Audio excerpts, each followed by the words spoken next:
Hi అండి, అందరికీ నమస్కారం. Welcome to my channel. ఈ వీడియోలో సజ్జల రామకృష్ణారెడ్డి పరిస్థితి విషమం అండి.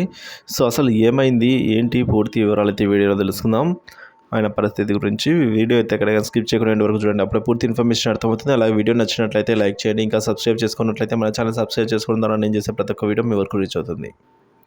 సో అదే జరిగితే సజ్జల పరిస్థితి అంతే అంటున్నారండి. వైసీపీలో ఓటమి భయం స్పష్టంగా కనిపిస్తూ ఉండడంతో జగన్ రెడ్డి ఆత్మగా చెప్పుకునే సజ్జల రామకృష్ణ పరిస్థితి ఏంటి అనేది బిగ్ డిబేట్గా మారింది.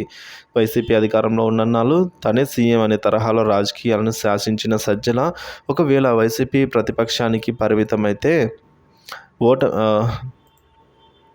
ఒకవేళ వైసీపీ ప్రతిపక్షానికి పరిమితమైతే సైలెంట్ అయిపోతారా, వైసీపీతో పాటే ఉంటారా అన్నది ఆసక్తిగా మారిందండి. సజ్జలకు జగన్ ఇచ్చే ప్రాధాన్యతను చూసి మంత్రులు సైతం ఆయన్ను సీఎంతో సమానంగా ట్రీట్ చేస్తూ ఉంటారు. ఎవరైనా సరే విమర్శలు చేయాలంటే అందుకు సజ్జల అనుమతి తీసుకుంటారట.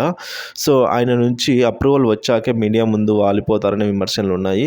షర్మిల కాంగ్రెస్ పార్టీలో చేరికపై మొట్టమొదటగా వైసీపీ నుంచి సజ్జలే స్పందించి ఆమెపై విమర్శలు చేశారు.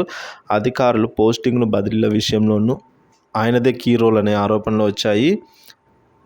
దీంతో వైసీపీ వ్యవహారాలన్నీ సజ్జల డైరెక్షన్లోనే కొనసాగుతాయని ప్రచారం అయితే ఈ పరిణామాలు చూస్తూ ఉంటే బలం చేకూర్చే విధంగా ఉన్నాయని చెప్తున్నారు.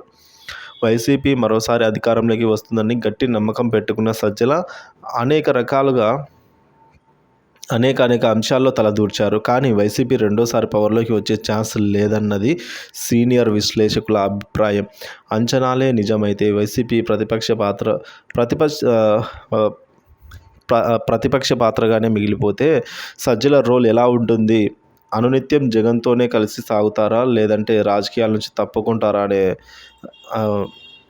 అనేది రాజకీయాల్లో జోరుగా చర్చ సాగుతోందండి. సో మరి చూడాలి.